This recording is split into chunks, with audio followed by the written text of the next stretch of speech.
This is America Daily, bringing you the best in truthful news updates and in-depth reports happening now. The America I grew up in, when the Commander-in-Chief signed an executive order that told the Department of Defense, the Department of Homeland Security, the Department of Energy, and all the departments and agencies of the U.S. government to do something, they would do it. But unfortunately, our constitutional republic has devolved so that we now have this thing called the swamp or the deep state, which is like a separate branch of government the founders never intended, the permanent bureaucracy. Welcome to America Daily. I'm Jessica Beatty. Today we welcome back national security expert Dr. Peter Pry. He's the executive director of the Task Force on National and Homeland Security. He was also on the Congressional EMP Commission. In today's show, we discuss the deep state, why Turkey is important, and the question of the year for the 2020 Democrats. Dr. Pry, thanks for joining us. My pleasure. So you were on the EMP Commission and worked on several reports, most recently in 2017. The commission found that if there was an EMP attack, millions of Americans could die due to long-term power outage because our critical infrastructure is not protected. President Trump issued an executive order in March to coordinate the different agencies to work together to come up with a plan to protect our infrastructure. But a recent article you contributed to says that some powerful people in the Department of Homeland Security and the Department of Energy are actually fighting the president on this. Could you explain what's going on? EMP is in that category of a small number of existential threats that could end us as a civilization. I think our estimates for worst case scenarios were some 2/3 to up to 90% of the American people could die from starvation, disease, and societal collapse if we had a year-long blackout as a consequence of a natural EMP or nuclear EMP attack or non-nuclear EMP attack or some kind of combined arms operation, including cyber, that caused a national blackout for a year. And for 20 years, the EMP Commission, comprising the nation's foremost experts on this subject, including some people who are expert in other fields like strategy and intelligence, have been urging that the United States implement the EMP Commission's recommendations to protect the electric grid and other national critical infrastructures that support the lives of 330 million Americans. And President Trump, much to his credit, was the first American president to heed the warnings of the EMP Commission, and on March 26th of this year, signed his executive order that basically attempts to implement the EMP Commission recommendations, and provides a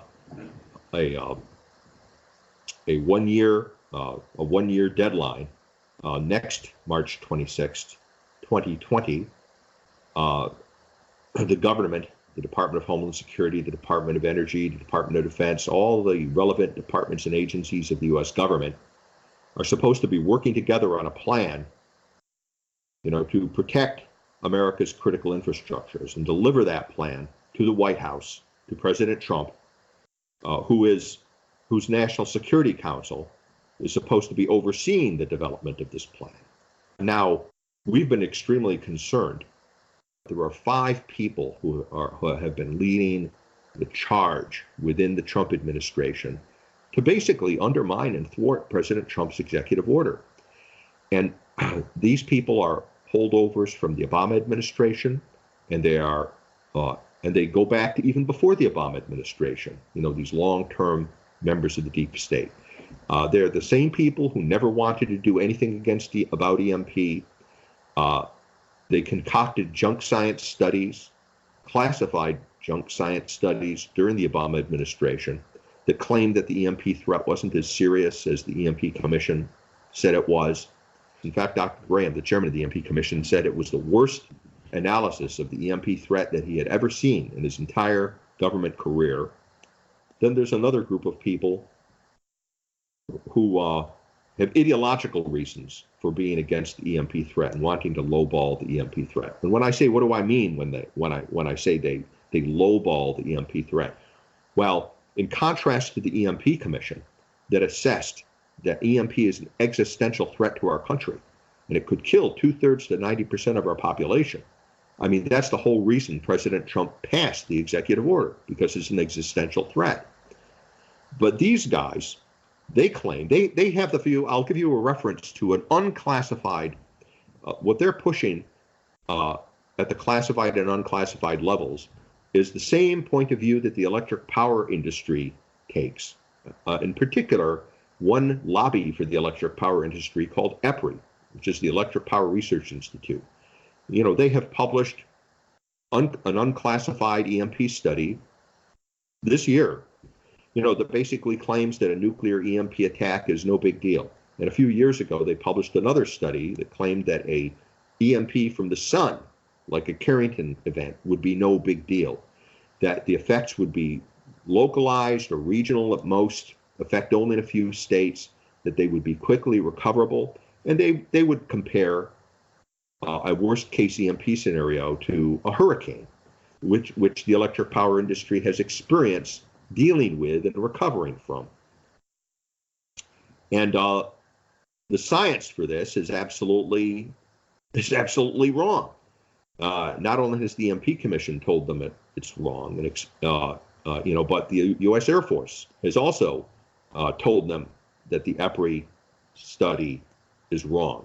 The U.S. Air Force did a critique of the EPRI study and brought in 200 experts from around the government that just tore that study apart. And it's not just an intellectual, it's not just a disagreement among scientists that's an alternative view. EPRI does not have a legitimate alternative scientific view. It is propaganda. It is junk science. You know, EPRI has a long history. They're of being just a lobby and serving the political interests of the electric power industry. But it's even worse than that. You know, they're not strictly an American lobby.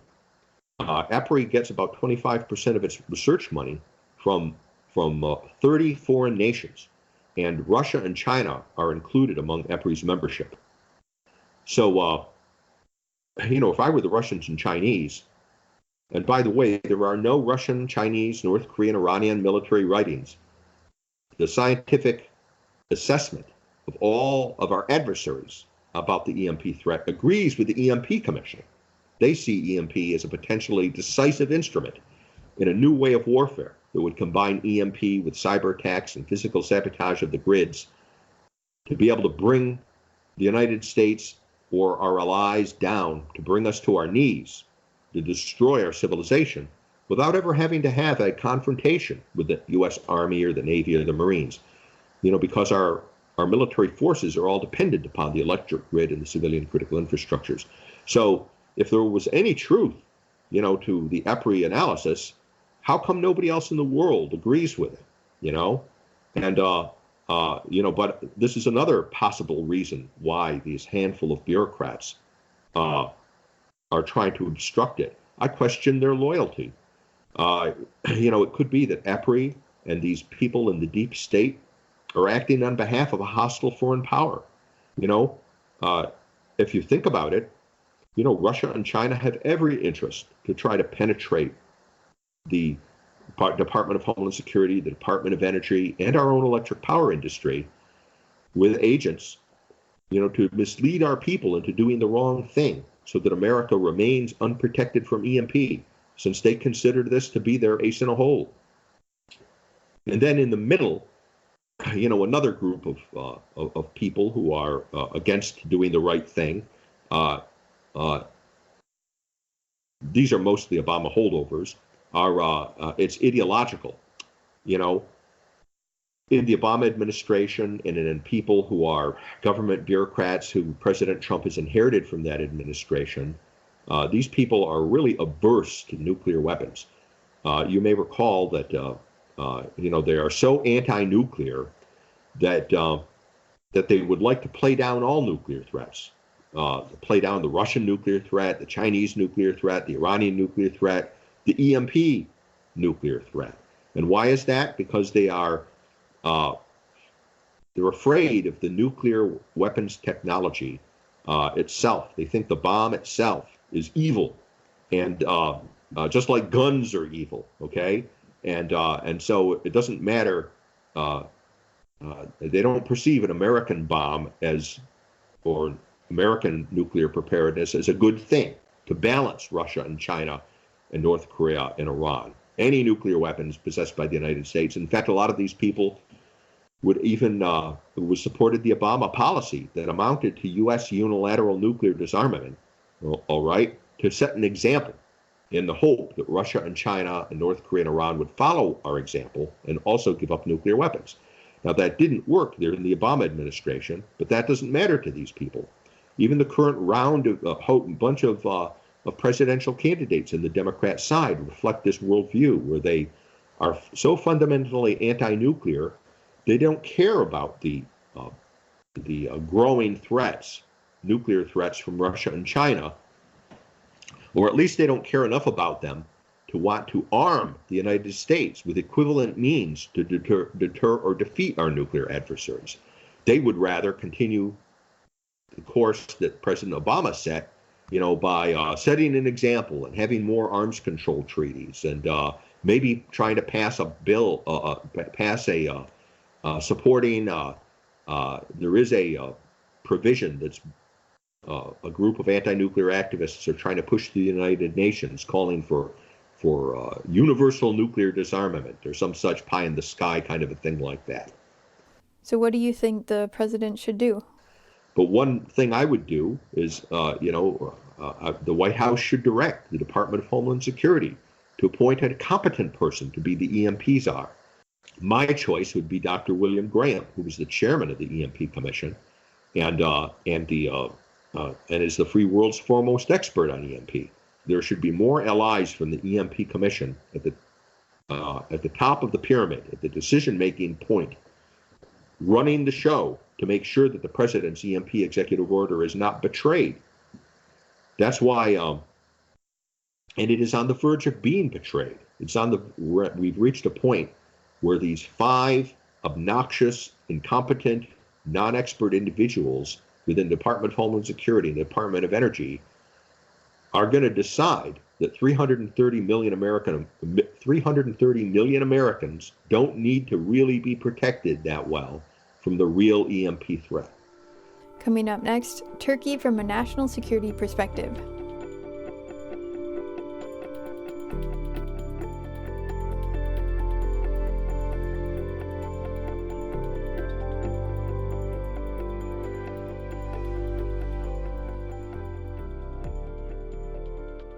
Welcome back. We have national security expert Dr. Peter Pry with us. So things have calmed down some because of the Turkey-Syria permanent ceasefire Wednesday. But when the president decided to withdraw U.S. troops, many people were really angry, saying we were abandoning the Kurds. So what is the larger picture here from a national security perspective? I think President Trump did absolutely the right thing in withdrawing troops from Syria. There were only 2,000 U.S. troops surrounded by hundreds of thousands of hostile Syrian army forces, terrorists, Russian forces, and forces from Iran. It was a massacre waiting to happen. All of these bad guys are looking to give the United States a bloody nose. And the mission had been accomplished. They were sent there to destroy the caliphate. So it was there was no reason to leave them there. President Trump, in withdrawing, that's the tactical issue. But there's a big picture issue here too, because what President Trump is doing is trying to work a profound tectonic change in the nature of foreign and defense policy in the United States. He wants to bring the boys home wherever he can. We have military forces. Our military is overextended. We're in over 150 nations around the world. 150. That's most of the nations on our planet that U.S. troops are located. And we can't afford to do it anymore. We don't have the economic or military strength, to do everything for everybody. So for President Trump's, what you might call the Trump doctrine or the America First doctrine is the United States needs to rely more heavily on its allies to fight regional and local wars, to provide peacekeeping in their region of the world. And the U.S. needs to pull back its forces from a lot of these areas of the world. This is not isolationism, by the way. This is not going into a Fortress America crouch. It's maintaining our alliance system, but expecting our allies to do more for their own security. And he was trying to start the implementation of this strategy by pulling out just those 2,000 troops in Syria. And look at the ballyhoo and screaming that came from the foreign policy establishment, the defense policy establishment in Washington. Republicans and Democrats alike have condemned President Trump for that. And because they're against doing this. They want to continue. What the Pentagon wants to do is continue business as usual and try to prepare to deter and defeat the bad guys in a World War III. We can't do it at all. We don't have the resources to do all of that. We've got to pick one of these big missions or the other. And President Trump has decided, well, the big mission that we've got to be responsible for is deterring and defeating Russia, China, North Korea, and Iran in a big war. And we're going to rely more on our allies to maintain regional stability. And that's what he was doing. So he was trying to bring the boys home from Syria and let the Turks take over responsibility for security, for stabilizing the Syrian area, and especially the border area that poses a threat to Turkey. Now, because the Turks have had problems with the Kurds historically, the Kurds, have sponsored a terrorist group called PKK that has killed hundreds of Turks over the years. And the Kurds have been a threat to Turkey as a nation, because there's a large Turkish minority in Turkey that wants to break away. They want their own independent nation state. And foolishly, the American foreign policy establishment, has been backing up the Kurds and romanticizing the Kurds, frankly, and siding with the Kurds against our NATO ally, Turkey. And that's not a realistic perspective, and it isn't in U.S. long-term national security interests. Now, I admire the Kurds as well, but let's be real about what really happened in the war against ISIS with the United States forces and the Kurds. The Kurds did not rescue us from ISIS. We rescued them. And the Kurds were our good partners in the war against ISIS, but this was not done selflessly on their part. This was a necessity for them to defeat ISIS, along with our own troops, because their survival depended upon defeating ISIS. But the short way to endless civil wars throughout the Middle East is to help the Kurds establish their own independent homeland, because that would undermine nationalism throughout the Middle East and support tribalism. So we do not have long-term interests with the Kurds. On the other hand, we have long-term interests in partnering with Turkey and keeping Turkey in NATO. Turkey is one of the most important, and I find it really ironic that the Lindsey Graham types and the Democrats who fancy themselves smarter than President Trump, and who constantly criticize President Trump for not understanding the importance of alliances, and who fancy themselves as intellectually superior globalists. I find it really rich, really ironic that they're beating up and criticizing President Trump for trying to acknowledge Turkey's interests in the region and for siding with Turkey against the Kurds.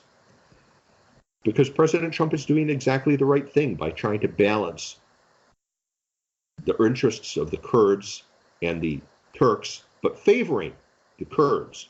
Favoring Turkey in this issue, because Turkey is one of the most important members of NATO. And if we want NATO to continue to exist, we don't want to lose Turkey. After the United States, Turkey is the militarily strongest member of NATO. It's got more tanks, more armored fighting vehicles, more aircraft, and more troops than any other NATO member except the United States. It's more powerful than Britain and France and France and Germany. In fact, Turkey is ranked ninth among the 100 military powers of the world. Do we really want to kick Turkey out of NATO and push them into the arms of the Russians and then have Turkey become an enemy of the United States? I mean, our policies up to this point, by favoring the Kurds over the Turks and not recognizing Turkey's legitimate border security interests, is doing exactly that. It's pushing them into the arms of the Russians. Geostrategically, Turkey is one of the most important nations in the world, occupies some of the most important strategic real estate in the world. Turkey is the only NATO member in the Middle East.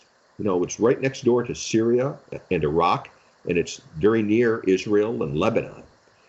I mean, historically, since biblical times, this has been the crossroads of empire, and the future history of mankind has been made in this part of the world. And let's not forget that Turkey basically controls access to Europe for the millions of refugees, from the Syrian civil war and from other chaotic conflicts in the Middle East, millions of them, that could flood into Europe and destabilize Europe. Now, Turkey we take it for granted now, but the reason those mass migrations from the Middle East stopped was because Turkey decided to stop the refugees from flowing through its territory and set up refugee camps. In fact, that's one of the reasons it wants to have that 20-mile corridor so that it can put refugee camps in that area for additional refugees to stop them from flooding into Europe. So it's trying to play the role of a good NATO ally in that. In addition to the Kurds, another reason the Washington establishment is upset with Turkey is because of President Erdogan. All right, this guy is a strong man. He's an Islamist. He's been leading Turkey, leaning toward Russia. We suspended the sale of F-35 jets to Turkey because Erdogan was going to buy Russian military equipment and have Russian military advisors on his territory, and he still plans to do that. He seems more interested in partnering with Russia because Russia and Iran are allies, and maybe challenging Iran to be the leader of the Islamic movement in the Middle East. That seems to be his goal. So it could be that it's inevitable that Turkey will leave NATO no matter what we do. So this is a real crucial crossroads we're at over Turkey. And frankly, the foolishness of so many Washington elites, a majority of them, only President Trump seems to be understand that Turkey is also a very important member of NATO, and that maybe Turkey understands the neighborhood it lives in better than we do. And maybe we should be giving Turkey a free hand to exercise peacekeeping and provide for NATO interests in its part of the world, instead of trying to micromanage Turkey's defense and foreign policy in the Middle East, including its relationship with the Kurds. So, this is such an important issue. The future of NATO could be at stake over whether Turkey stays or goes. And all of that could be related to, where you stand with the Kurds. Are the Kurds more important to us than Turkey? Most of Washington, I'm almost alone, actually, on this. Most of Washington right now, except for President Trump and his administration, seem that they would choose the Kurds over Turkey. I think that that's strategic insanity. And, we had, as I said before, we had a shared common enemy in ISIS with the Kurds, but our real long-term strategic interests are with Turkey. Coming up next, the question of the year for the 2020 Democrats.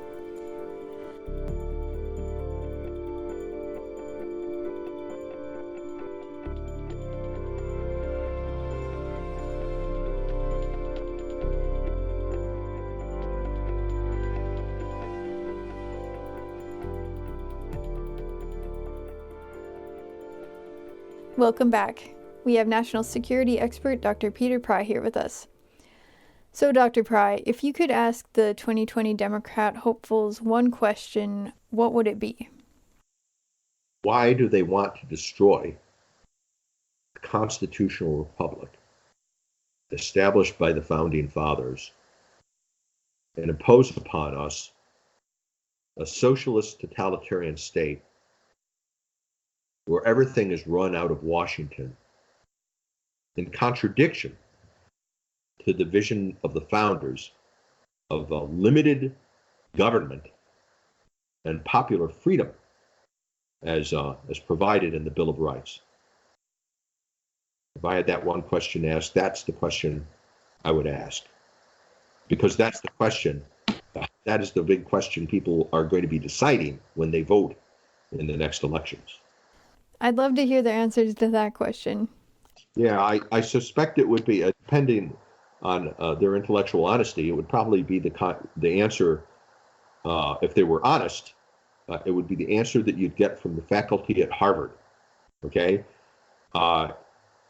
They don't respect the founding fathers. They think this nation was conceived in racism and sexism and inequality, and that they don't admire or respect the founders. They don't believe that the concept of limited government is good, or even that the Bill of Rights is good. They think, the progressive agenda, is to replace our evil, racist, capitalist system with a more just order, which is just, provides social justice both in economics and in gender identity and across the board and everything you want to imagine. And this can only be done by re-educating the American people, to the values of Harvard and the progressives, to be done by big government. Big government will be the vehicle. And it's obvious that they really believe this, because they're talking about not only taking away people's guns and disrespecting the Bill of Rights, but also the idea of religious liberty and religious conscience. They don't tolerate free speech or even independent thought that varies with their goals. I hope the American people wake up. The Democrat Party and all of these people running for president, the Democrat side, are a totalitarian movement. They've become a totalitarian movement. If they gain the levers of power of government, I think they will do exactly what they're telling us that they're going to do. They're going to come for your guns. They're going to take your property through high taxes so that you basically belong to the state. They're not going to tolerate views that differ from the dominant view. You will be persecuted, ostracized, maybe sent to re-education camps. That's what from grade school through college, that's basically what our university and our educational system has become. It's an educational camp for the progressive socialist agenda. They've said they'll do all these things. They feel morally that they occupy the moral high ground, and the conservatives are basically troglodytes who mindlessly cling to our guns and Bibles, and we have to be controlled or re-educated if possible, or isolated until we die off as a species. That's what's at stake. This is not just rhetoric. This is what they're saying. In effect, this is what they're saying to us almost every day on their campaign trail. Well, Dr. Pry, thanks so much for coming on and for sharing your expertise. Well, thank you so much for having me, Jessica. This is America Daily, bringing you the best in truthful news updates and in-depth reports happening now.